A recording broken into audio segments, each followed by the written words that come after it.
Hey, good evening, boys and girls. Another tale from the Broom Cupboard. Tight here. But tonight I'm going to tell you about Loxway Road. Wasn't always called Loxway Road. At one time it was called Asylum Road. Or Only Bin Road. No woke in them days, tell it as it was. Because at the lower end of the road, near the sea, on the north side of the road, there was a mental home. Big wall there. Well, the wall was about 3 foot high, and then had railings, wrought-iron railings. Very difficult to get over, but we kids actually got through a few places. There was like woods at the back before the actual building, so you could play in the woods and have some fun. But what I wanted to tell you about today was that at the entrance to this hospital, which was further towards the main city, town end, I suppose, with all the buildings and the entrance in. And at the end of the war, the nurses at this hospital gave a party for American servicemen. And we kids infiltrated, shall we say, gate crashed, I suppose you'd call it these days, and went in and wandered around with all these servicemen and that, and wandering, the music playing. And there was this place where they were giving out ice cream. Now, the nurse who was serving it said it's only for American servicemen. With a bit of nagging and cajoling and, smiles and all that, she actually gave us a corner each. About three of us were asking. It was myself, my brother, this other kid, can't remember his name, Terry or something, I think.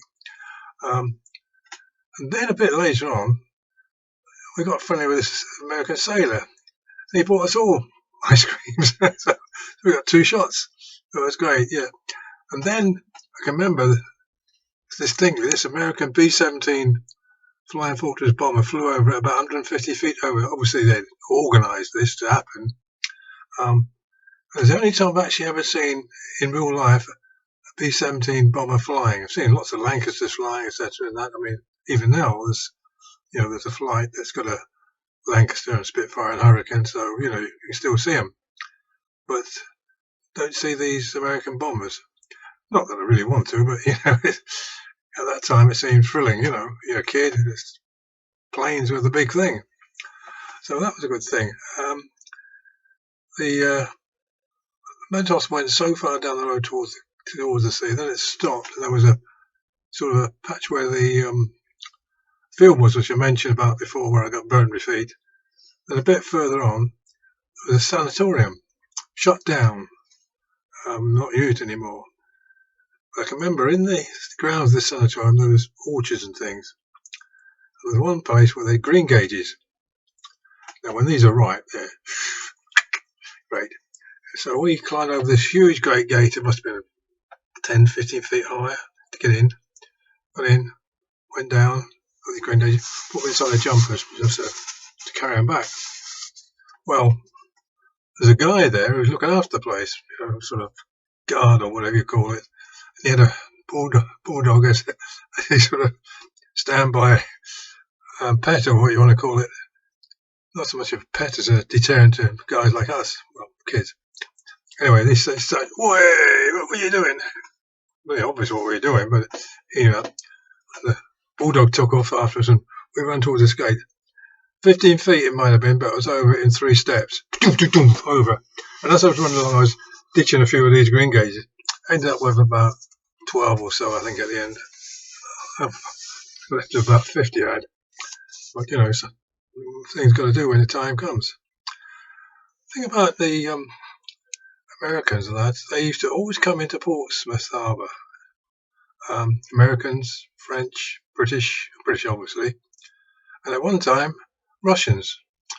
Khrushchev and Bulgarian, I think, came in on their ship. It's the one that Buster Crabbe died trying to swim under and get secrets, see what was going underneath this battleship. But anyway, we always got invited to these into these battleships and ships and wandered around and were escorted. I'll tell you one thing, they're all the same, no matter what country. Sailors are all the same. You go in, they wander around, show you the guns, this, that and the other, the mess deck, that. They always show you the pin-ups. think I was about 12 when I saw this one. The American one was Marilyn Monroe, suitably rouged up in places. And that's it. And we went on the Russian one. They had the same pin-ups, same guy. The guys were exactly the same, friendly as hell.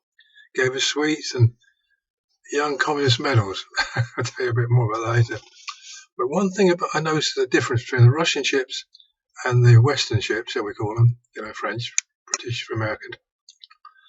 The Russians' welding was absolute crud. I mean, I imagine the ship would fall apart the first big storm it hit. I don't know if they got any better since or whether, any good. But if they weld their submarines the same, well, I wouldn't want to be on one, I can tell you that.